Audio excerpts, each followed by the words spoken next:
이강민의 잡지사 1화로 네 번째 페이지, 새해 첫 역사 시간을 맞아 한국사 가장 위대한 인물에 대한 오해를 풀어드리겠다. 아주 비장한 각오로 임하는 분입니다. 박광일 선생님과 함께합니다. 어서 오십시오. 안녕하세요, 박광일입니다. 일단 새해 복 많이 받으십시오. 새해 복 많이 받으시고 청취자 여러분들, 그다음에 애독자 여러분들 새해 복 많이 받으십시오. 네, 선생님도 우리 애독자 여러분도 좋은 일 가득하시길 바랍니다. 여러분은 한국사 위인 중에 누구를 가장 존경하십니까? 예, 아마도 상당수의 분들은 이분을 꼽지 않을까 싶은데 바로 임진왜란의 영웅이죠. 이순신 장군입니다.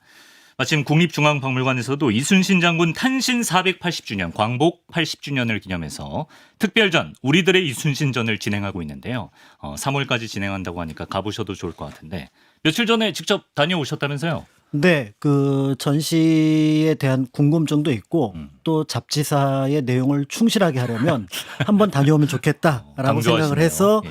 특별전 우리들의 이순신 전을 다녀왔는데 요즘 확실히 우리나라 그 전시 기법이 좋아지기도 했고요. 예전에 비해서 조금 더 전시의 내용도 충실해진 부분들이 있습니다. 그래서 예전에는 어떤 내용들을 막 전달하려고 했다면은 있는 내용을 그대로 보여주고 이것을 바탕으로 거기 오신 관람객들이 조금 자신들의 생각들을 좀 정리해 보실 수 있도록 맞아. 그렇게 정리를 생각할 수 해나가는 있게 하는 것 같아요. 그런 부분들이 있습니다. 그래서 앞에서 말씀하셨던 것처럼 이 전시가 3월까지 진행한다고 하니까 네. 국립중앙박물관에 다녀오셔도 좋을 것 같습니다. 이렇게 부지런히 저희를 위해 다녀오신 만큼 오늘 선생님께서 이순신 장군에 대한 진실과 오해 10가지. 진실과 오해 10가지! 약간 이렇게 해야 될 것 같은데. 그냥 랭킹쇼 느낌으로. 이렇게 풀어주신다면서요? 네, 이게 워낙 이순신 장군을 한국 사람들이 좋아하잖아요. 그런데 그렇죠. 또 이순신 장군을 지금만 좋아했던 게 아니라 일제강점기, 그다음에 광복 이후 또 1960년대, 70년대에도 정부 차원에서도 굉장히 높이 선양을 했던 인물입니다. 그런데 그 과정에서 역사 사실하고 부합하지 않거나 과장됐거나 또는 누락된 부분들이 있어서 그게 자연스럽게 지금은 상식처럼 전해지고 있는 것들이 있거든요. 그래요? 그 어떤 것도 사실을 밝힌다고 했을 때 이순신 장군의 명성에 누가 되지 않는다라는 생각이 들기도 하고요. 그렇기 때문에 오히려 이순신 장군에 대해서 조금 더 정확히 알아간다면 더 존경하는 마음, 그리고 그 존경하는 마음을 끌어당겨서 이 전시의 이름처럼 우리들의 이순신으로 만들 수 있지 않을까라는 그렇죠. 생각으로 그래서 진실과 오해 10가지를 잡아서 풀어보려고 준비를 했습니다. 그렇죠. 다만 이제 이순신 장군의 막 그 승전 얘기, 예. 한산대첩, 노량대첩, 그다음에 명량대첩 이런 부분들은 이전 방송분에 저희가 몇 번 다뤘죠. 있어서 예, 그렇죠. 그 부분은 생략하거나 아주 간단하게 그 다루려고 영상을 합니다. 후에 보시면 되겠습니다. 네. 예. 자, 좋습니다. 그러면 10가지 질문 한번 차근차근 가보겠습니다. 첫 번째 질문부터 들어가 보죠. 러일 전쟁 당시에 일본의 해군 대장이었던 도고 헤이하치로가 자신과 이순신을 비교할 수 없다. 이렇게 이순신 장군을 칭송하는 뉘앙스로 말을 했다. 그렇죠. 이런 사실이 널리 알려져 있는데 이 이야기는 진실인가요? 거짓인가요? 거짓입니다. 빰빰. 뭐 효과음 있어야 될 것 같아요. 너무 맞습니다. 조급해지네. 거짓이군요. 네, 예. 사실은 이 말 자체가 지금은 좀 널리 퍼지진 않았지만 제가 어렸을 때 그리고 한 20년 전만 하더라도 굉장히 많이 인용되던 말이었고 그러다 보니까 지금도 상당수 제가 오면서 자료 검색을 좀 해봤는데 인터넷에는 이거를 사실처럼 적은 문장들이 조금 보이는 것 같습니다. 네. 조금 더 구체적으로 말씀을 드리면 러일 전쟁 당시에 일본 해군의 영웅이었던 이제 도고 헤이하치로에 대해서 남들이 이렇게 얘기를 했나 봐요. 야, 당신 정도면은 어떻게 보면은 영국의 그 넬슨이라고 하는 위대한 넬슨. 제독이 있는데 네. 그 사람하고 비교도 되지 않겠습니까? 또 때에 따라서는 뭐 반도에 이순신이라는 장군이 있는데 그 사람하고 비교도 되지 않겠습니까? 이렇게 누군가가 물어봤나 봐요. 네. 그랬더니 도고 헤이하치로가 벌컥 화를 내면서 나를 넬슨하고 비교하는 것은 가능하지만 그러니까 군인의 신, 어떤 무예의 신이라고 할 수 있는 이순신과는 절대 비교할 수 없다. 내가 감히 이런 뉘앙스인 그렇죠. 거죠? 그래서 앞에서 말씀하셨던 네. 비교가 안 되고 오히려 그분은 찬양해야 될 존재다라는 말이 이거 약간 한국인 입장에서는 좀 차오르는데요. 그렇죠. 그 예. 말을 딱 듣는 순간 예. 와, 굉장히 막 뭔가 이렇게 뿌듯해지는 그렇죠. 느낌들이 있습니다. 예. 그래서 이 말이 사실은 사실이라면 그대로 받아들이면 되죠. 그렇죠. 그런데 문제는 이 말에는 크게 두 가지 점에서 일단은 사실이 아니기도 하고 네. 문제가 될 만한 부분들이 있습니다. 어떤 점들이 그런 일단 거죠? 첫 번째는 네. 굳이 이순신 장군을 평가할 때 일본의 제독의 평가를 빌려야 하느냐. 일본 해군 대장이 꼭 그렇게 인정해 줘야 되는 거냐? 그렇죠. 예. 우리가 알고 있는 대한해협 전투, 그러니까 스시마 앞에서 일어났던 그 전투에 러일 전쟁에 승리를 했다고 하지만 잘 알려진 것처럼 발틱 함대가 세계 한 바퀴를 다 돌아온 상황에서 거의 무력화된 상태에서 상대방을 제압한 거거든요. 네. 그렇기 때문에 전술적으로는 탁월하다고 할지 모르지만 그렇다고 뭐 도고 헤이아츠로가 그렇게 위대한 인물이 아니고 네. 아니 뭐 유명한 뭐 미국의 또는 영국의 해군 제독이 평가를 한 것도 아니고 넬슨이 했으면 몰라. 그렇죠. 그렇죠. 예. 그런데 일본에서 해군 제독이 평가를 하는 것을 우리가 높게 평가를 해야 된다? 그러니까 여기는 뭔가 일단 시기적인 분위기가 보이는데 이 말이 처음 등장했던 게 1906년경이었던 것 같아요. 러일 전쟁 직후에. 네. 당시는 우리나라는 좀 약하고 일본은 막 상승하는 그런 분위기였으니까 그때 그 분위기에 도고가 이렇게 얘기를 했다면 이순신은 정말 훌륭한 거 아니냐. 이런 뉘앙스가 있는데 네. 광복이 지난 지금에 굳이 이 표현을 끌어다 쓸 필요가 있을까. 아, 다만 이제 여기에 하나의 강점은 있습니다. 뭐죠? 왜냐하면 이순신 장군이 물리쳤던 나라가 일본인데 네. 그 적국의 후계가 되는 대장조차도 이순신 장군을 평가했다면은 이거는 객관적으로 증명된 거 아니냐. 그렇죠. 예. 이런 어떤 긍정적인 부분은 있기는 한데 네. 그 앞에 부분이 이제 하나가 문제가 되고요. 네. 또 하나 문제가 되는 부분은 그 말미에 네. 이제 말씀을 드리도록 할 텐데요. 네. 사실은 이 말은 1908년에 사토 데스타로라고 하는 해군 중장이 했던 말이 어떻게 보면은 와전돼서 나타났던 것으로 보여집니다. 그래요. 이 사람은 해군 중장이면서 어떻게 보면은 그 해군의 전술과 관련된 책을 네. 썼는데 제국 국방사론이라고 하는 일본 해군과 관련된 최초의 전략서입니다. 네. 근데 여기에 뭐라고 평가를 했냐면 이순신 장군의 숭고한 인격과 위대한 공적은 격렬하게 나의 정신을 일깨웠다. 요건 사실인 거죠. 요 예. 문장은 사실입니다. 그런데 요 문장이 일제 강점기에 우리 그 사학자들이 일부를 인용을 했다가 네. 요게 어떻게 보면 신문에 그대로 인용이 됐다가 그래요. 그다음에 광복 이후에 마치 역사처럼 기록이 되는 바람에 진행이 되어 왔지만 도고 헤이아츠로와 관련된 어떤 기록에서도 그냥 이순신을 높게 평가한 것도 있고 네. 또 자신의 어떤 업적에 대한 어떤 과장된 표현도 있긴 하지만 네.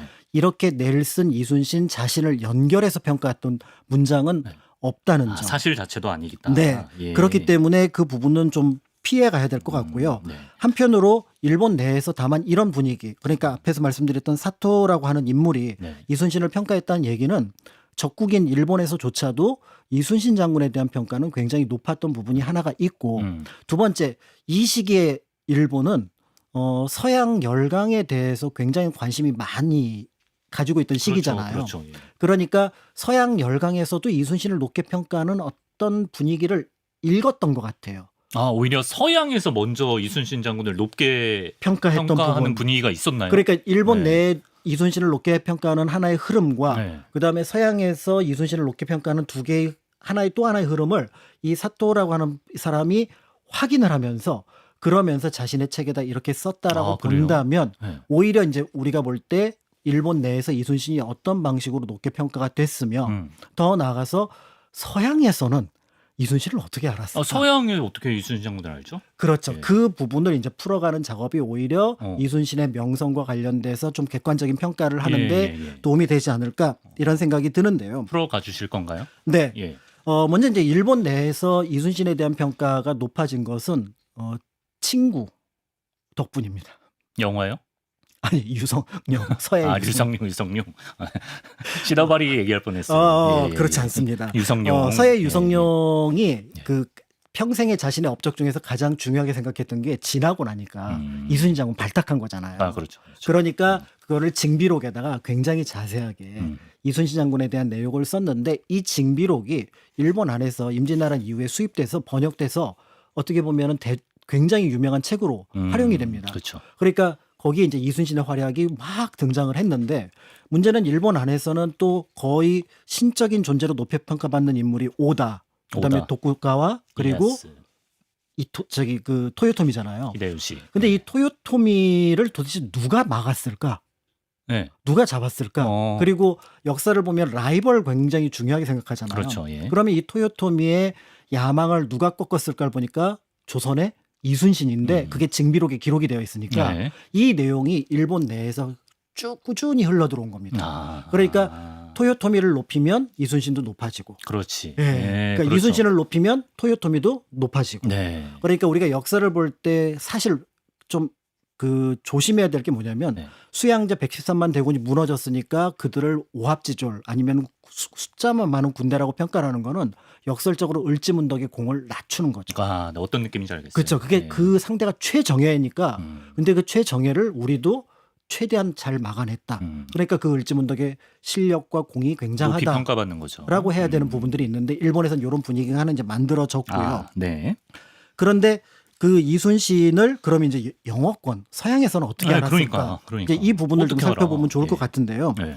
짐작할 수 있는 것처럼 이순신을 영어권에 처음 소개한 사람은 짐작하실 수 있는 것처럼 어떻게 지금 짐작이 안 되는데요. 청취자분들이 설마 뭐 우리가 어떻게 이렇게 생각하시겠지만 또 떠오르는 몇몇 인물들이 있을 겁니다. 어떻게? 헐버트 박사. 잡지사의 뭐 최대 위인이죠. 그렇죠. 호모 박사님. 호모 헐버트 예, 박사인데요. 예. 이분이 한국사 책을 씁니다. 그러니까 한국사를 서양에 알려야 되겠다라고 해서 영어로 예. 한국사 책을 쓰는데 이분이 그 한글에도 조예가 깊으니까 그렇죠. 그러니까 어데미랄 리라고도 표현을 하지만 정확하게 이순신 그다음에 터틀십이라고 표현을 하지만 귀선 또는 거북선이라는 한글 이름까지 근데 발음대로 썼어요. 그대로 야. 외국에 이제 쓰게 됐지만 네. 문제는 헐버트 박사의 이 책이라고 하는 것 자체는 널리 알려진 책은 아니죠. 네. 그런데 문제는 이 이순신 장군과 관련된 기록을 뭐 일본 사람이나 아니면 서양 사람들이 한국사를 많이는 보지 않았을 텐데 역설적으로 이 헐버트 박사의 책이 일본사 책에 인용이 됩니다. 영어로 쓴. 그러니까 서양에 알려진 일본사 책에 그렇죠. 헐버트 박사의 기록이 알려져요. 맞습니다. 그래서 영국의 이제 제임스 머독이라고 하는 사람이 일본사 책을 쓰게 되는데요. 네네. 이제 이 사람이 전문 역사가가 아니니까 여러 자료를 이렇게 막 취합을 해서 일본사를 이렇게 대충 이렇게 정리를 해 나갔던 것 같아요. 그런 과정에서 뜻밖의 인물을 만나는 거죠. 그러니까 당시 근대 일본과 한국의 국력의 격차는 서양 사람들이 볼 때는 큰 격차가 났는데 네.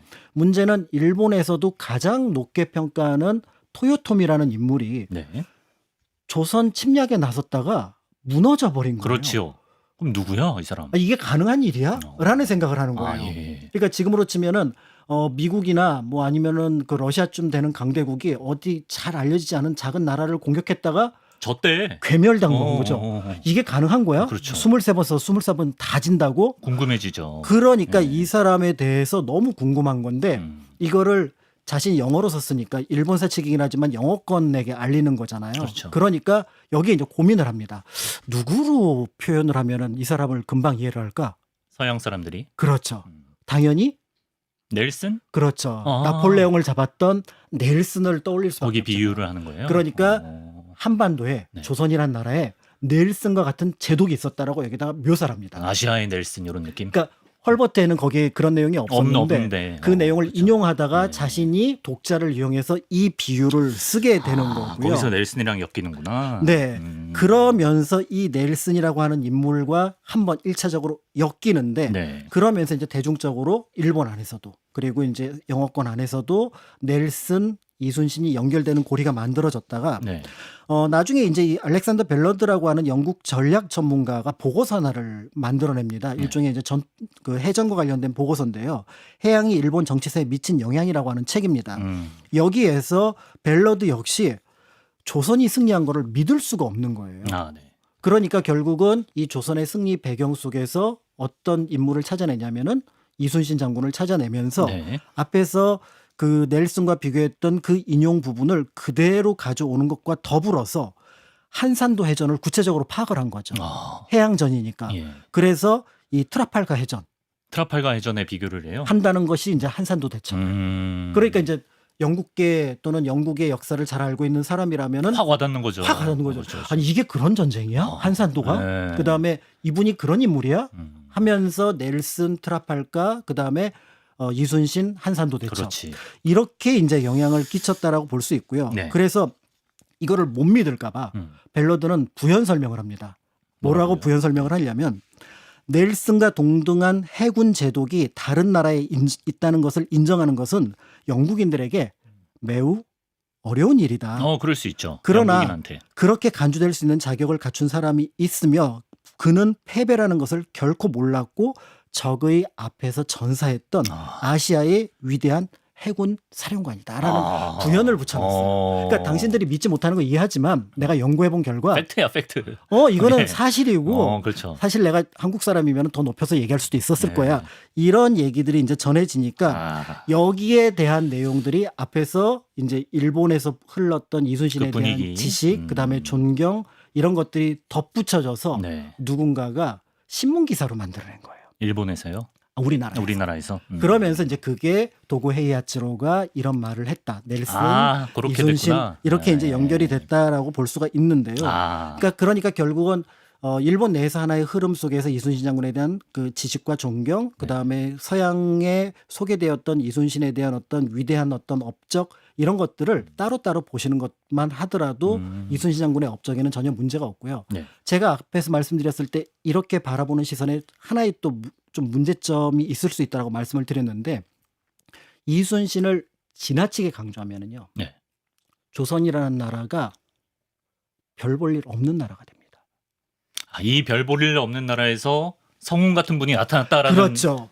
프레임이 되니까. 그렇죠. 이 프레임이 임진왜란 전체는 음. 그러니까 조선이라고 하는 나라가 정말 보잘것없는 나라에서 무너질 뻔했는데 어디선가 혜성같이 나타났던 영웅 한 명이 이 나라를 구했다라고 네. 얘기를 한다면 사실은 이순신 장군 한 명의 힘으로 이 전쟁을 이겼다라고 보는 거고요. 그렇게 본다 그러면 조선 사람들에 대한 폄하의 의미도 그렇죠. 들어 있는 거죠. 짐작할 수 있는 것처럼 이순신 장군의 업적의 배경 속에는 조선 초기부터 계속해서 발전해왔던 어떤 군함, 전함의 기술. 예. 어떤 판옥선의 변화라든지 네. 그다음에 화포의 어떤 발전이라든지 이런 것들이 연결되어서 그게 집약체로서 그럼요. 해전의 승리로 나타난 거거든요. 그렇기 때문에 우리가 역사 속에서 어떤 위인을 높이는 것은 괜찮지만 그 위인이 평지에서 갑자기 우뚝 서서 공중에 떠 있는 게 아니라 그 평지에 발을 딛고 있다는 점. 그렇죠. 예. 그렇기 때문에 그를 높이는 것이 혹시 다른 어떤 주변에 있는 것들을 낮추는 게 아닌지 살펴보면서 볼 필요가 있고요. 일본이 이런 것들을 교묘하게 이용한다는 것을 제가 대동해 지도에서도 맞네요. 한번 말씀을 그때 드린 그랬죠. 적이 예, 있습니다. 맞습니다. 그렇기 때문에 이순신을 높이고 조선도 같이 올라가는 게 맞다라고 보는 점에서 이런 평가들은 이제는 피하고 있는 그대로 이제는 이순신은 누군가 역사 속에 다른 나라 사람의 평가가 아니라고 하더라도 네. 많은 사람들이 높게 평가하고 있다는 점을 충분히 이해하시고 오히려 이제 우리가 모르는 것들이 있는지를 네. 찾아가 보신다라고 생각을 하고 이제 다음에 진실과 오해로 넘어가셔도 좋지 않을까. 객관적인 사실에서 그런 더 할 것도 없고 덜 할 것도 없는 거예요, 우리가. 예, 그렇습니다. 오늘 곽재식 작가 분량이 나올 것 같은 느낌이. 그렇진 않습니다. 그래도 우리가 이순신 장군에 대해서는 사람들이 너무 알고 싶어하기 때문에 차근차근 계속 가보겠습니다. 네. 두 번째 질문입니다. 이순신 장군의 고향은 어디인가? 이거는 전에 지나가면서 한번 말씀하시죠. 제가 충남 아산이라 그랬더니 땡 아니라고 하셨죠. 아니라고 하셨죠 그때. 맞습니다. 사실은 이 질문의 답은 지금 말씀드렸던 것처럼 오답이지요. 그런데 많은 분들이 이순신 장군하고 아산하고 연결해서 생각을 하다 보니까 고향이 아산이 아닐까 이렇게 생각을 하는데요. 예를 들어서 이순신 장군이 일생에 있어서 가장 슬펐던 때가 셋째 아들 면이 죽었을 때. 네. 근데 그게 아산 고향집을 지키다가 죽었다. 이렇게 이제 맞아, 보통 맞아. 묘사가 되어 있고요. 네. 더불어서 거기에 있는 가족들이 머물렀다라는 기록들이 곳곳에 등장을 합니다. 더불어서 사당이 아산에 있고요. 현충사. 더불어서 거기에 또 무덤도 있고 또 찾아가다 보면은 뭐 유허지 뭐 이런 것들도 있어서 유허. 예. 그런 면에서 볼 때 이순신 장군의 고향은 아산이 아닐까. 그러게요. 충청도뿐이 아니실까. 또 이제 지명이나 건물에도 이순신 장군을 쓴 게 많더라고. 아산 맞습니다. 가면. 예. 그리고 거기는 뭐 이순신 장군의 동네라고 할 수가 있잖아요. 네, 네. 그런데 한 번만 더 생각해보면 어렸을 때 건천동, 서울이요. 마른내 이런 얘기들을 하다 보면 그래, 이게 맞다. 한양의 지금의 중구의 건천동, 마른내 일대가 네. 고향이라는 것을 알 수가 있고 네. 거기에서 태어난 사람이니까 서울 사람 이순신. 거기가 생가인 거죠. 생가예요. 근데 생가터는 없고 네. 생가를 알려주는 표성만 남아 있는데 네. 사실은 이제 이순신의 생가터가 지금 정확하진 않으니까 이제 두 곳, 서울시 같은 경우는 명보 아트홀 인근, 그다음에 민간에서는 이제 신도 빌딩 이 두 곳을 하는데 여기 두 곳이 한 200m 정도밖에 떨어져 있지 않습니다. 그래요? 그러니까 예. 이 공간 어딘가에 이순신 장군이 태어났던 집이 있었겠다라고 보시면 좋을 것 같고요. 네. 이 내용을 이제 명확하게 당시 기록으로 확인할 수 있는 게 이제 여기저기 찾아다니면서 동네 구경 잘하고 기록 많이 남겨놓은 이 시대 인물이 있습니다. 누구죠? 허균이라고. 허균 선생이 네. 기록을 했나요? 이 양반도 서울 사람이에요. 네. 그래서 여기에 뭐라고 했냐면 예. 나의 친가는 건천동에 있다. 네. 그러니까 거기는 명인, 유명한 사람들이 많이 나왔는데 예. 근세에는 네. 유서에, 그러니까 서해 유성룡을 가리키고요. 그다음에 이제 집안의 형이었던 허봉, 그다음에 이제 덕풍군 이순신, 원성군 원균이 한 시대를 이뤘던 명인이다. 잠깐 유성룡이랑 원균도 다 그 동네 사람이에요? 그 동네 사람이에요. 아 그래요? 야 인연이 질기네. 그러니까 이제 우리가 알고 있는 와. 예전에 그 이순신 드라마를 할 때 원균이 네. 같은 동네에서 나온 것처럼 그렇구나. 표현을 하고 서해도 거기에 이제 같이 들어가 있는 것처럼 이렇게 얘기를 하는데요. 네.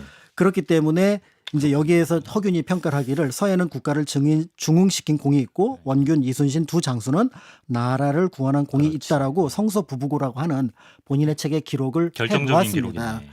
근데 아산이 이순신 장군 고향으로 이게 잘못 알려진 거는 사실 거의 외가라 그랬나요? 뭐 아산이 어떻게 되는 거죠? 그렇죠. 네. 아산이 처가였나? 네. 외가이면서 처가. 외가이면서 처가. 그러니까 어머니가 이제 변씨였는데 네. 그 변씨가 살던 곳도 아산 쪽이었고요. 그래서 어린 시절에 아주 짧은 시기만 서울에서 살고 좀 철이 들 때쯤 돼서 아산으로 갑니다. 네. 그래서 우리가 알고 있는 청장년 시절을 대부분 아산에서 보내고요. 근데 이 시기에 이제 혼인을 하면은 그럼 이제 다른 지역으로 또 가는데 보통 처가로 가잖아요. 네. 근데 그 처가가 방신회였는데 거기도 아산인 거예요. 그러니까 원래 보통 이제 그 어머니 쪽에서 외가 쪽에 살다가 처가 쪽으로 이사를 가야 되는데 처가도 같이 아산이니까 외가 처가가 아산이니까 그 이후의 삶은 전부 다 아산에서 이루어져서 우리가 알고 있는 이제 이순신 장군 하면은 고향이 아산인 것처럼 네. 그래서 혹시 충청도 분이 아닌가라고 생각을 하지만 네. 그렇지는 않고 고향은 서울 사람. 아산에 있는 유적은 뭐 고택 정도로 그렇죠. 표현하는 생가라고 표현하기보다는 생가터라고 표현하기보다는 고택 또는 고택터라고 표현하는 것이 정확할 것 같습니다. 두 곳 모두 너무 장군에게는 중요한 지역입니다. 세 번째 질문입니다. 이제 앞서 소개해 주신 서양의 이순신 묘사에서도 영국의 넬슨 제독과 비교를 하는 경우가 있었는데 그렇다면 이순신 장군 역시도 우리가 제독이라고 부를 수 있을까? 이건 제가 한 번도 생각해 보지 않은 질문이긴 한데 그렇죠. 제독이라고 할 수 있을까요? 네, 제가 이 질문을 들으면서 생각하는 게 네. 이순신 장군은 처음부터 수군이었을까? 해군이었을까? 이 뉘앙스로 사실은 이 질문을 듣게 되거든요. 네. 그러니까 짐작하겠지만 이순신 장군 집은 원래 문과 출신입니다. 문관 집안이에요. 그렇군요. 그런데 어느 날 이제 문과로 전과를 하고 네. 그리고 그것도 재수를 해서 낙마해서 그래서 예. 1등도 못하고 12등 하시고 네. 그렇게 해서 이제 어떻게 보면은 우리가 알고 있는 관료의 길에 들어섰는데 네. 이제 문과라고 하는데 들어서게 되면은 정부에서 어디가 될지 모르고 그냥 무작정 배치를 하잖아요. 네. 그러니까 이제 처음에 배정 받았던 곳은 육군이었습니다. 그래서 육군, 해군, 육군, 그다음에 나중에 해군 이렇게 갔다라고 볼 수가 있는데요. 네. 첫 부임지는 널리 알려진 함경도 삼수의 동구 비보 아이고. 권관 종구품입니다. 추운데 계셨어요. 그러니까 삼수 갑산 간다고 할 때 그 삼수라고 예. 하는 네. 아주 먼 곳이었고요. 그러다가 1580년에 잠시 그 발포만으로 가는 수훈 지휘관이 돼서 여기서 약간 수훈에 대한 지식을 어느 정도 쌓았던 것으로 보여지고요. 네. 그러다가 이제 권원보 건관, 조선보 만호, 녹둔도 둔전관 이렇게 가기도 합니다. 이 녹둔도라는 곳은 이제 이순신 장군 전기와 관련해서 살펴보면 굉장히 많이 등장을 하는 곳인데요. 네. 안타깝게 남북이 통일된다고 하더라도 못 갑니다. 통일이 돼도요? 왜요? 여기 러시아가 1860년에 일방적으로 영토로 편입시켜 버렸어요. 지금 러시아 영토입니까? 그러니까 두만강 하류가 보면은 러시아 그다음에 북한 영토가 만나거든요. 그렇죠. 그러니까 그 북한 만나는 지역인데 섬 부분이었기 때문에 그걸 러시아가 가져가 봤다고 볼 수가 있는데요. 네, 거기 계셨구나. 네. 예. 그렇기 때문에 사실 우리가 이제 이순신 장군의 흔적을 찾아간다 그러면 이제 서울 그다음에 이제 해전이 있었던 남해 바다. 그렇죠. 그러다가 이제 백이종군길이라고 해서 한양에서부터 다시 남해로 가는 길, 진주를 거쳐서 네. 그렇게 하지만 조금 더 정확하게 이순신 장군의 삶을 복원하려면은 북한도 가야 된다. 그러네요. 라는 것들을 진짜 최전방에 계셨어요. 그렇습니다. 예. 그래서 이제 확인할 수 있고요. 네. 그리고 이제 널리 알려진 것처럼 이제 그 이광의 추천으로 1589년에 군관이 되었다가 그해 11월 정읍현감이라고 하는 목민관이 됩니다. 그리고 전격적으로 유성룡의 추천으로 정삼품, 그러니까 종육품에서 정삼품 벼슬로 파격 승진. 파격 승진하면서 우리가 알고 있는 전라 좌수사가 좌수사. 되었고 네. 나중에 이제 제독이라고 부를 수 있는 삼도 수군 통제사가 되었다는 점을 말씀을 드리고요. 그럼 제독이라고 할 수 있네요. 그렇습니다. 제독이라고 할 수가 있고 네. 다만 조선 시대에는 이제 삼도수군 통제사라고 했는데 그 삼도수군 통제사 옆에서 도와줬던 진리는 네. 도독이라는 표현을 썼고 진린 도독. 예, 해군인데 도독이라는 표현을 썼고 네. 당시 육군을 총괄하고 있던 유정은 제독이라는 표현을 썼습니다. 아, 육군의 제독이에요. 그러니까 지금 쓰는 말하고는 좀 다르기 그러네. 때문에 예. 예전에 그 제가 잡지에서 댓글을 보니까 도독 제독 헷갈리신 거 아니에요라고 얘기를 하셨는데 하셨 예, 부분이 있는데 좀 이제 그 놓치셨겠네요. 부분을 이제 그때는 좀 용어를 다르게 썼다라는 것들도 참고를 하셔서 보신다면은 네. 왜 진리를 제독이라고 하지 않고 도독이라고 했는지도 그렇죠. 아실 수 있을 것 같습니다. 아, 예, 좋습니다. 다음 질문은 저도 정말 궁금했던 질문인데 그 미디어에서 나오는 이제 선조의 모습을 보면 대부분 이제 이순신 장군을 되게 박해하는 이미지가 많이 그려지는데요. 그렇다면 선조는 정말로 이순신 장군을 정말 싫어하기만 했던 인물인가 궁금합니다. 일단은 이거는 그 당시 상황을 좀 풀어보면서 좀 정답을 찾아가야 될 것 같은데요. 네. 정읍현감 아까 종육품에서 전라자수사 정삼품으로 파격 승진이 되었습니다. 그렇죠. 예. 이때쯤 되면 이제 보통 신하들이 뭐 통촉하여 주시옵소서, 뭐 이게 지금 말이 안 된다, 다시 재고해 달라라는 표현을 하게 되거든요. 네. 그런데 여기에 대해서 선조가 어떻게 표현을 했는지가 당시 이 어떻게 보면은 전라자수사를 임명하는 교지에 등장하는데요. 제가 읽어볼까요? 네. 지금은 평상시의 규정에 구애될 수 없다. 인재가 모자라 그렇게 하지 않을 수 없다. 그 사람이 충분히 감당할 터이니 관직의 고하를 따질 필요가 없다. 조용히 해라 이거죠. 예. 그렇습니다. 그러니까 그냥 그 조용히 하라는 게 아니라 이 사람 정도면 적격이다. 이 일은 충분히 맡아낼 수 있다. 그러니까 이 일을 잘하고 못하고 그거를 평가를 해야지 이것 갖고 얘기하지 말라. 그러니까 임진왜란에 대한 평가를 할 때 조금 이제 선조에 대해서 안 좋게 평가를 하면서 네. 전쟁 준비를 하지 않았다라고 하지만 전쟁 준비를 합니다. 미리요? 미리 하죠. 그래요. 각 지역에 우리가 알고 있는 군사령관들을 재배치를 하고 김수라든지 이광을 재배치를 하고 그리고 한편으로는 이제 이순신 같은 인물들을 발탁을 해서 해군 대장으로 만들기도 했다라는 점들을 보면은 발탁을 했던 거죠. 그런데 이런 문제가 생겼을 때 이게 그러니까 당시 분위기를 한번 살펴보시면 200년 동안 전쟁이 없었어요. 200년이면 네. 길죠. 근데 김성일은 지금 전쟁이 안 일어난다고 그러고 황윤길은 전쟁이 난다고 하잖아요. 갈리고. 그러면은 안에 있는 대신들이 볼 때 어떤 말이 더 달달한 말일까요? 안 일어난다. 그렇죠. 예, 그럴싸하고. 그렇죠. 그러니까 이제 선조 임금이 전격적으로 일어난다를 채택하는 것도 상당히 생각보다는 어렵고. 그렇겠네. 왜냐하면 전쟁이 지금 일어나는 것도 고려 때처럼 늘 북방의 유목민족이 어떻게 보면 무력 시위를 한다 그러는 거 보면 어느 정도 납득이 되지만 200년 동안 아무 일 없었으니까. 그리고 아무리 생각해봐도 예를 들어 거란이 쳐들어오든 네. 그다음에 여진이 쳐들어오는 거는 이유가 있잖아요. 그렇죠.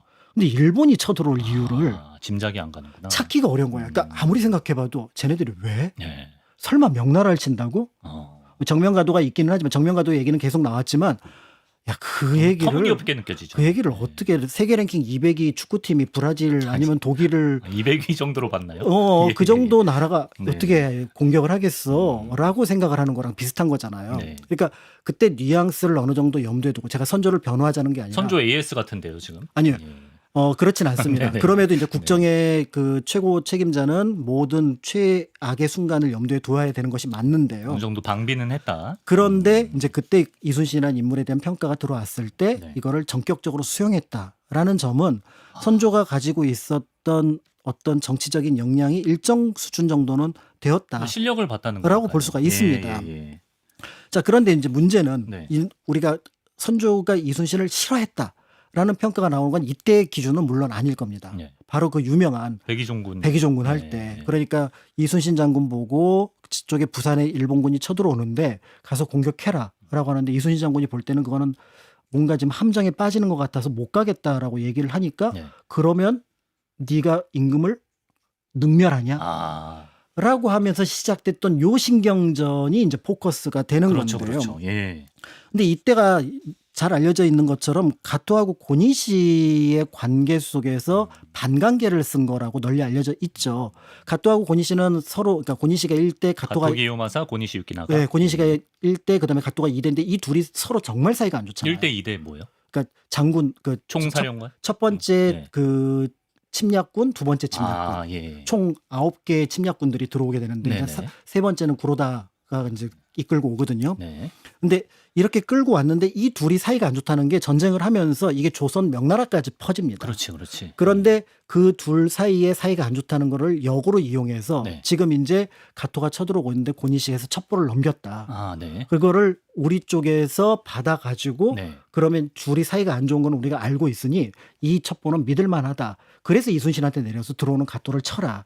아. 이게 부산 전투의 기본 얼개거든요. 네. 그런데 문제는 부산으로 가는 도중에 네. 일본군이 곳곳에 진지를 쌓아놔서 네. 거기를 관통하는 것 자체가 어렵고 두 번째는 아무리 그래도 이게 요시라라고 하는 일본 첩자 말에서 나왔는데 아, 그 믿을 수 사람을 있느냐. 어떻게 믿느냐. 이순신 장군 이순신 장군의 입장에서는. 생각은 이건 거고 정부의 어. 생각은 우리가 가토랑 고니시 하나는 잡아야지.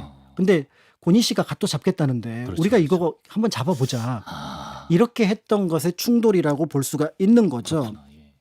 결국 그래서 이제 이순신 장군이 이제 장계를 올려서 뭐라고 거부를 하냐면 한산도에서 부산까지 가다 보면 적진을 경유하게 되는데 이때 적은 우리 형세를 간파할 것입니다. 그러니 어찌 적의 말을 믿고 전쟁을 시험 삼아 해볼 수 있겠습니까? 아, 너무 위험하다. 그러니까 이순신 장군의 그 전투 방식이라고 하는 거는 이겨놓고 전투를 한다라는 표현을 많이 쓰잖아요. 이겨놓고 전투한다. 내가 전투할 장소 선정하고 적을 그쪽으로 끌어들여서 내가 어떤 방식으로 작전을 해서 그들을 괴멸시킨다. 근데 여기는 그런 것들이 없는 상황이니까 그렇죠. 그래서 이제 결국은 거부를 하니까 네. 이제 이순신은 한양으로 명령 불복종제로 압송을 당하게 되는데요. 네. 선조는 이제 그 비만기를 통해서 이순신의 죄목을 세 가지로 봤습니다. 첫 번째는 조정을 속였으니 임금을 무시한 것이며 다른 하나는 적을 놓아주었으니 나라를 저버린 것이며 어. 마지막으로 남의 공을 빼앗아 남을 모함하여 네. 매사 방자함이 넘치는 죄. 그러니까 핵심은 이 방자함이 넘치는 죄. 여기에 이제 사람들이 포커스를 두고 네. 약간 감정이 실린 것 같고. 선조 그치, 그치.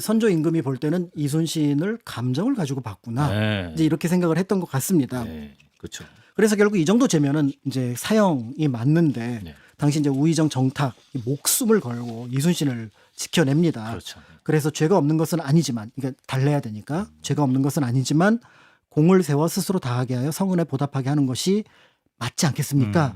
라고 해서 백의종군을 하는 백의종군. 거죠. 그래서 아. 첫 번째 백의종군이 한 번 있었는데 이제 두 번째 이제 백의종군을 하게 되는 거예요. 근데 이래놓고 나중에 조선 수군이 전멸당했을 때 다시 이순신 장군 호출하지 않나요? 선조가? 그렇죠. 네. 그러니까 여기서 이제 포커스가 좀 관심을 가지고 봐야 될 부분이 뭐냐면 만약에 선조가 이순신을 싫어했다면 네. 이 원균이 칠천량 전투에서 조선 수군이 괴멸당하는 패배를 당했을 때 제3의 임무를 올렸을 거예요. 그렇죠. 예, 개인적인 감정이 있었으면. 그렇죠. 예, 그렇죠. 그런데 널리 알려진 것처럼 이 즉위교서 삼도수군 통제사로 다시 즉위하도록 하는 교서에서 네. 뭐라고 얘기를 했냐면 내 잘못이다. 우리 정부의 잘못이다. 아, 그래요? 임금이? 그 표현이 들어가 있어요. 오.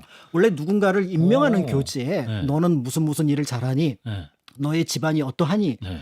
그러니까 좋은 말을 중심으로 하고 하지 뭐 기껏해야 나라에 위급하니 이런 표현을 쓰지만 내 잘못이다. 야, 이거 몰랐네요. 이런 표현이 들어가 있습니다. 네. 그렇기 때문에 선조의 성격은 들쑥날쑥. 들쑥날쑥인데 그러니까, 마냥 이렇게 뭐 회피하고 그러니까, 뭐 그러니까 책임 안 지고 이런 어떨 느낌 아니에요? 때는 뭐 이성적이기도 하다가 어떨 때는 굉장히 감정적이었다. 어쩔 때는 굉장히 감정이 고양됐다가 또 어쩔 때는 감정이 굉장히 저하되었던 좀 갈피를 잡을 수 없는 성격이라는 것은 분명하지만 계속해서 치밀하게 이순신을 싫어했다고 보기는 단합한 어렵고요. 건 아니다.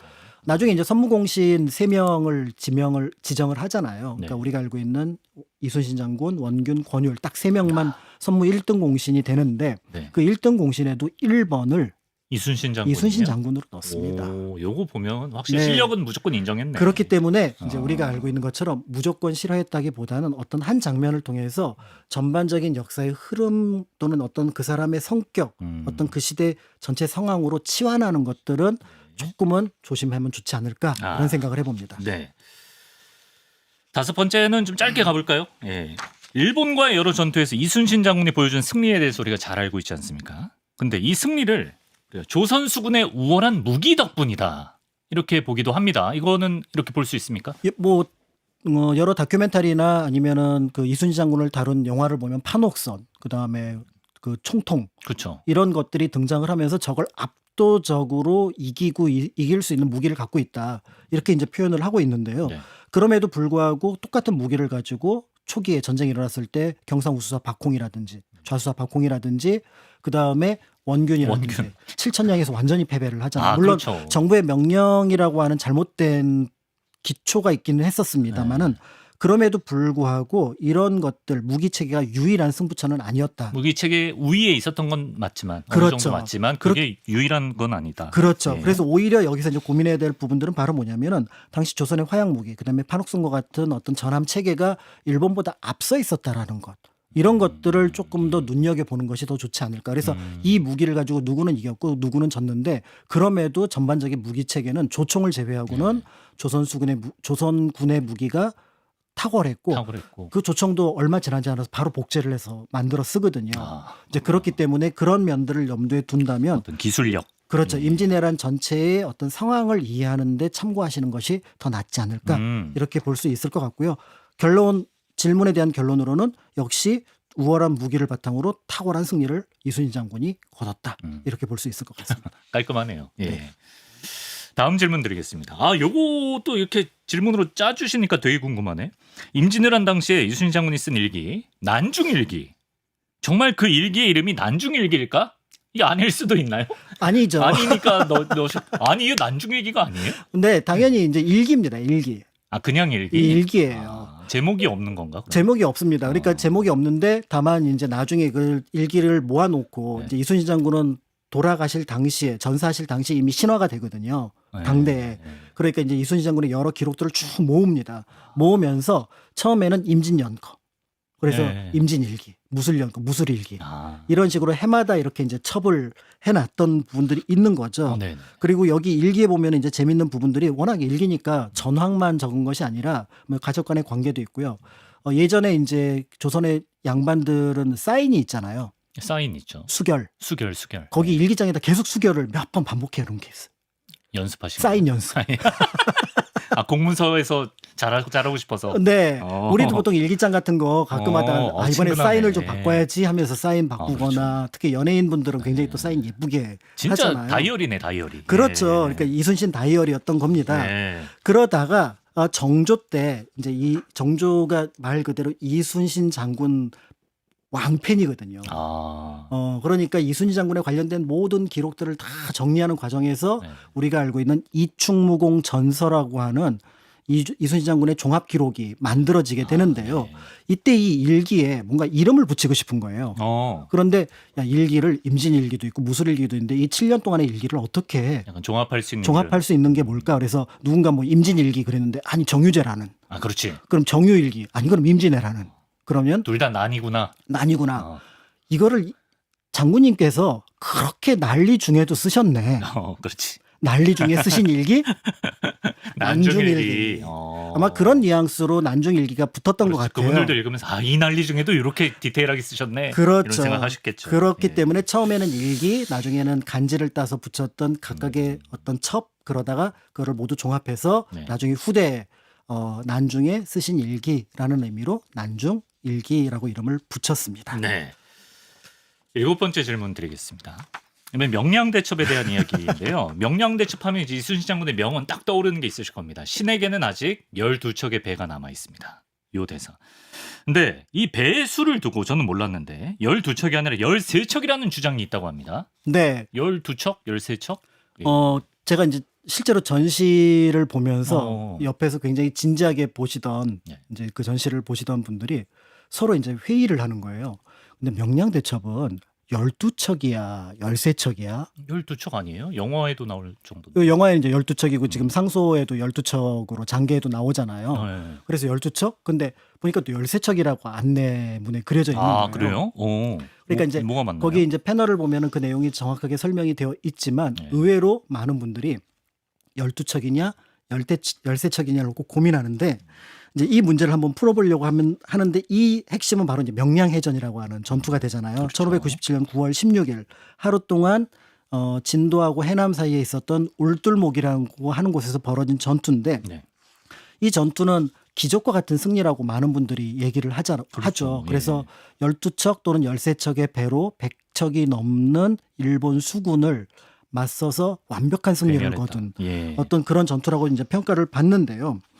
이제 여기에는 이제 몇 가지 그 전후 상황을 좀 살펴볼 필요가 있습니다. 바로 이 명량 대첩 직전이 이제 이순신 장군이 백의종군하고 있을 때입니다. 아, 네. 근데 백의종군 하고 있다가 저쪽에 7월 달에 원균이 이끌고 있던 그러니까 삼도수군 통제사였던 원균이 이끌고 있던 조선 수군이 칠천량 지금 거제도 앞 칠천도에서 괴멸되었다라는 완전히 예. 그렇죠.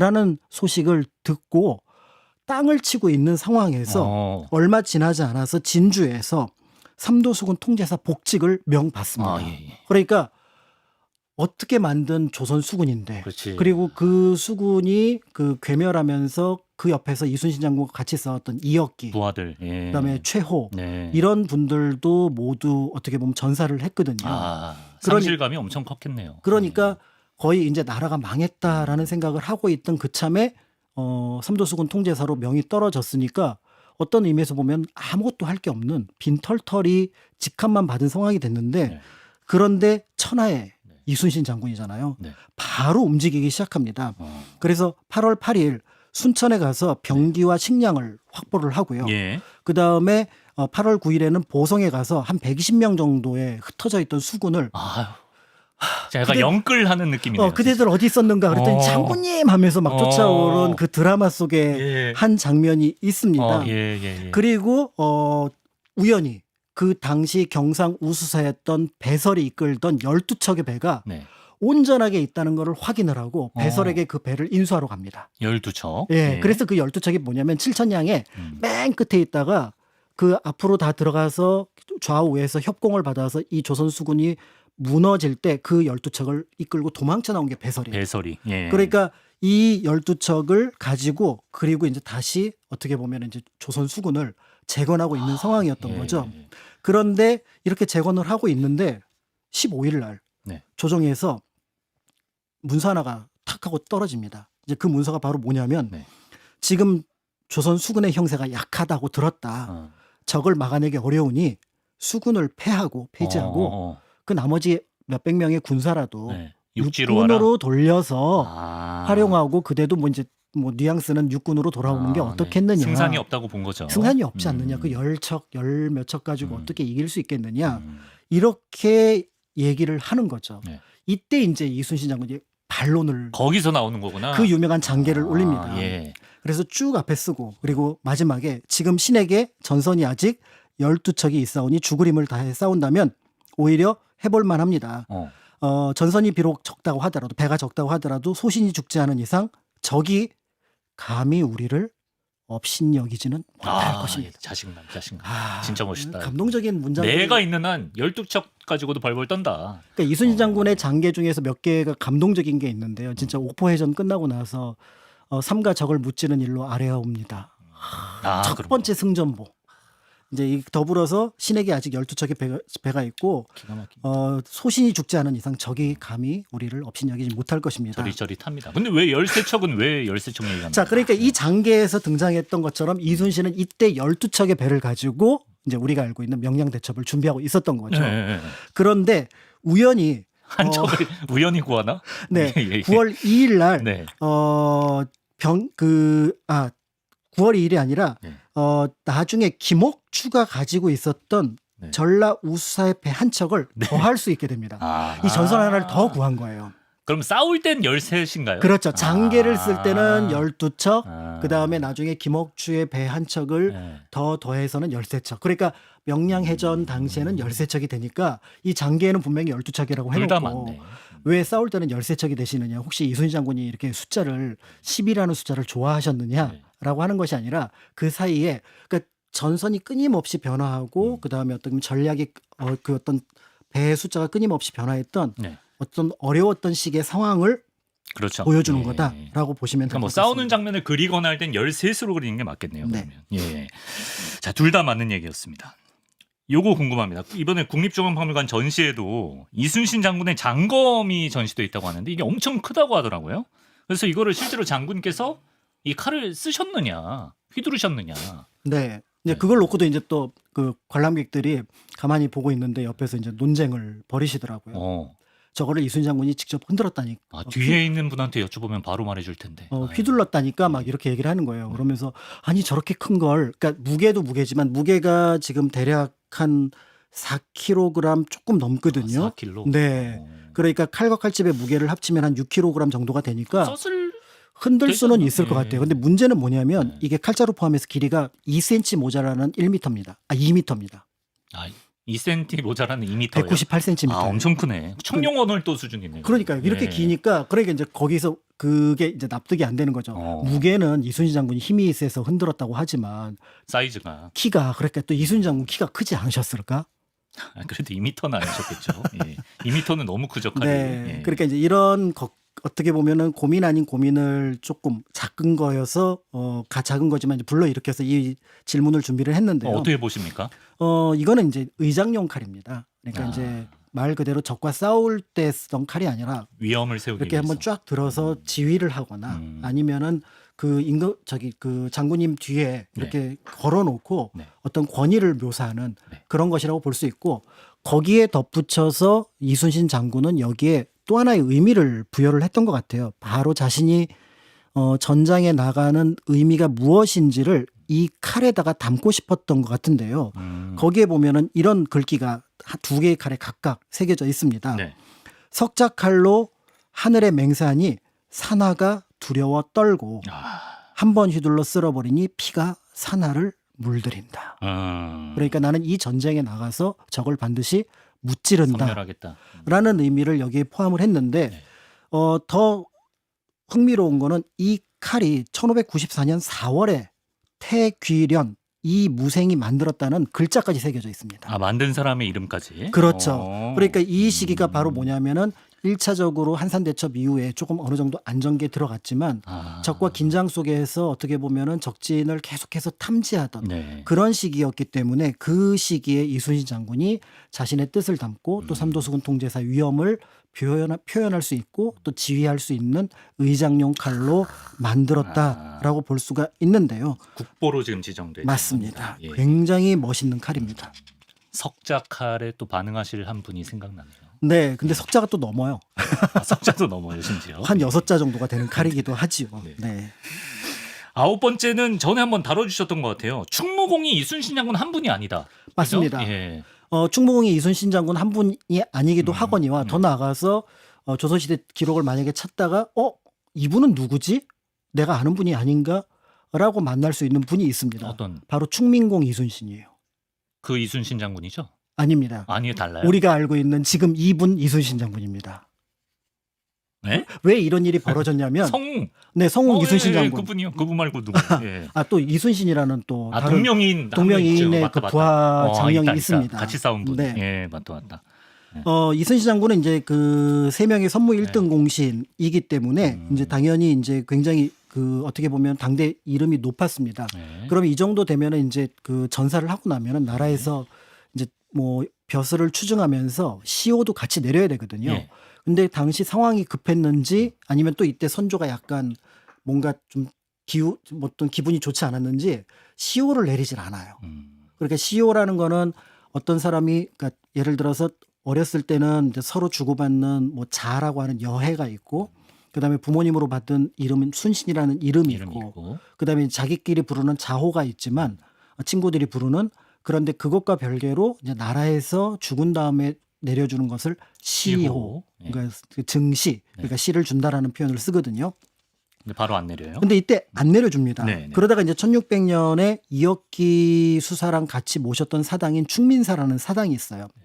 그러니까 이순신 장군을 부르는데 그냥 부르기는 너무 민망하니까 네. 무슨 공 이순신 이렇게 불러야 되잖아요. 충민사니까 충민공이 됐구나. 그래서 처음에는 예. 충민공 이순신 이렇게 불렀던 거죠. 네. 그런데 시간이 흘러가면서 이순신 장군에게 그래도 시호가 없다라는 게 예. 조금 이상하게 생각을 해서 네. 인조 때인 1643년에 그때 비로소 충무라는 시호를 네. 내리게 돼서 네. 이때부터 우리가 알고 있는 충무공 이순신이라는 시호를 가진 이름을 쓸 수 있게 되고요. 네. 앞에서 말씀드렸던 이 충무는 무인들에게 자주 내려지는 시호이기 때문에 네. 당시 예를 들어서 진주 대첩의 장군이었던 김시민 장군도 충무공이라는 그렇죠. 점도 맞아. 예. 말씀을 드린 적이 있었습니다. 네. 그리고 정조 때 이 충무공이라는 시호를 바탕으로 이충무공 전서라고 아까 책 썼다 그랬죠. 하는 예. 전집류를 만들게 되면서 충무공 이순신. 이제 비로소 대부분의 한국 사람들에게 이충무공 하면은 이제 이순신 장군을 가리키게 되었다라고 네. 볼 수 있습니다. 오늘 되게 수요일 같은 화요일이네요. 네. 약간 목이 불편하시죠? 왜냐하면 평소에 가본 적이 없는 분량을 지금 소화하고 계세요. 네. 하지만 10번째 질문은 정말 이건 다뤄야 됩니다. 마지막 질문. 요새 좀 화제가 됐더라고요, 이게. 이순신 장군의 그 실제 모습은 어땠을까 생각했을 때 우리 이제 100원짜리 동전이나 널리 알려진 그 영정인가요? 네. 거기 나오는 이미지 약간 좀 온화한 이미지를 떠올리는데 네. 실제 이순신 장군의 모습은 어땠을까? 실제 이순신 장군의 얼굴은 잘 모른다가 정답입니다. 알 수 없다. 잘 모른다. 그렇지만 짐작은 할 수 있다. 근데 요새 최근에 뭐 나왔다던데. 그렇죠. 네. 일단 이순신 장군의 얼굴을 모른다고 말이 안 돼. 저 사람들은 혹시 이강민, 박광일은 한국 사람이 맞나? 라고 의심하시는 그렇죠. 분들도 계실 것 같아요. 그 얼굴이 있으니까. 왜냐하면 동전에도 있었고 사당에 가서도 만날 수 있고 어떤 행사가 있을 때마다 언론에서 비춰지는 그 장면들을 보면은 한국 사람들이 혹시 과거로 이렇게 타임슬립해서 갔을 때 어디 서울 건천동이나 아니면은 아산이나 아니면 여수나 통영에서 만나면 저분이 충무공이시네 그치. 이렇게 할 수 있을 것 같은데 네.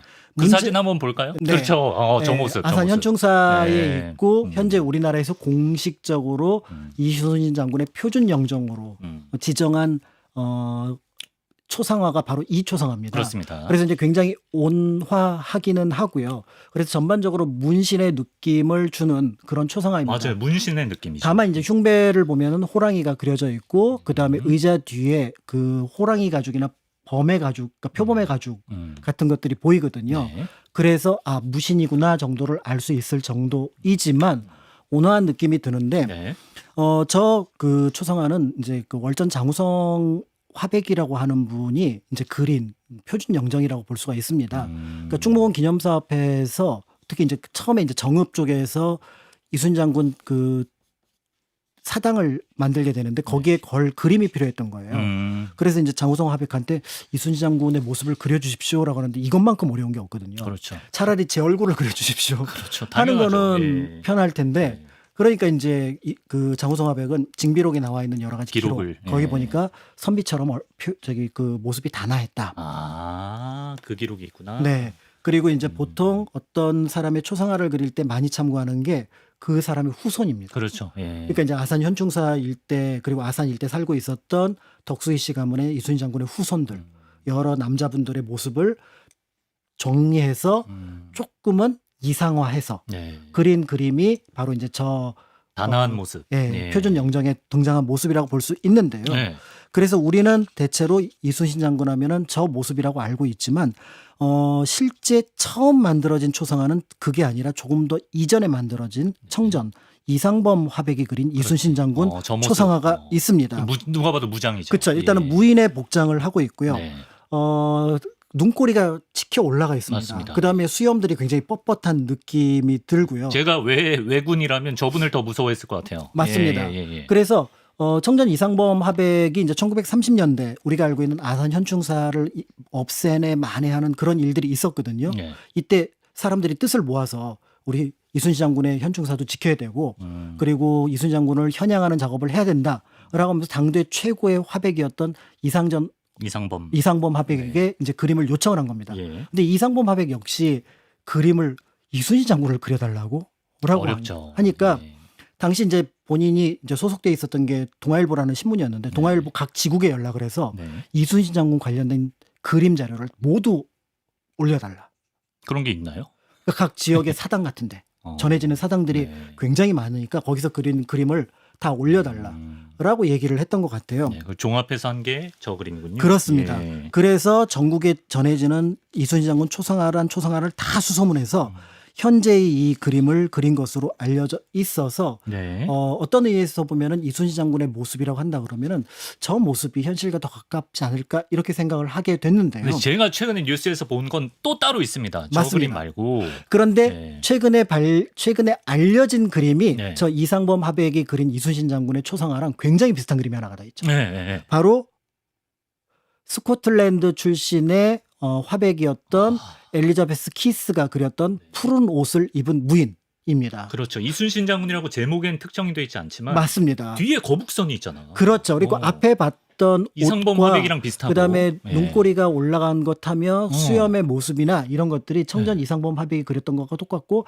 지금 말씀하셨던 것처럼 엘리자베스 키스가 그릴 때는 항상 그 인물과 관련된 배경을 같이 놓거든요. 예, 예, 예. 그런데 저 뒤에 보면은 조련하는 조선 수군이 조련하고 있는 조련도가 그려져 있어요. 거북선도 보이시고 아마 판옥선도 보일 겁니다. 예, 예, 예. 그러니까 저 그림을 그렸다는 얘기는 저게 일개 무장이 아니라 사령관에 해당하는 사람이라는 걸 알 수가 있고 그러니까 지금은 소실됐지만 그 당시에 있었던 진짜 초상이 있었다면 뭐 그걸 보고 그렸을 수도 있는 거고. 그렇죠. 그렇죠? 그래서 실제로 1919년부터 1939년 사이에 한국에서 머물렀던 인물이라는 점에서 이상범 선생이 그리기 전에 오히려 이 그림이 먼저 있었고 그런 상황에서 이게 그러니까 별도로 제작이 됐는지 아니면 이상범 화백이 이 그림을 보고 그렸는지는 알 수는 없습니다만은 네네.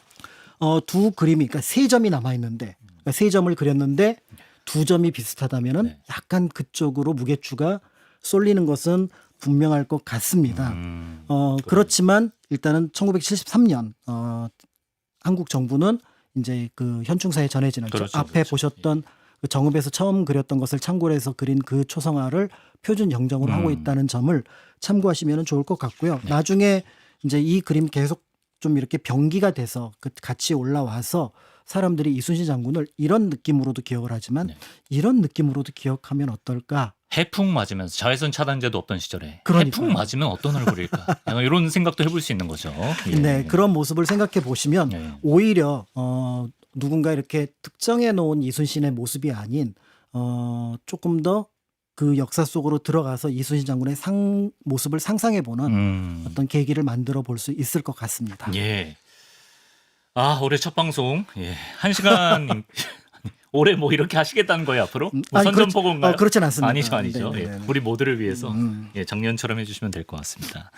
아, 저희가 연초에 이순신 장군의 어떤 기상과 기백을 여러분도 듬뿍 받으시라는 의미에서 또 이런 주제를 잡아봤는데 민족의 영원한 영웅 충무공 이순신 장군에 대한 진실과 오해 10가지 진실과 오해를 박광일 선생님과 함께 풀어봤습니다. 말씀 고맙습니다. 감사합니다.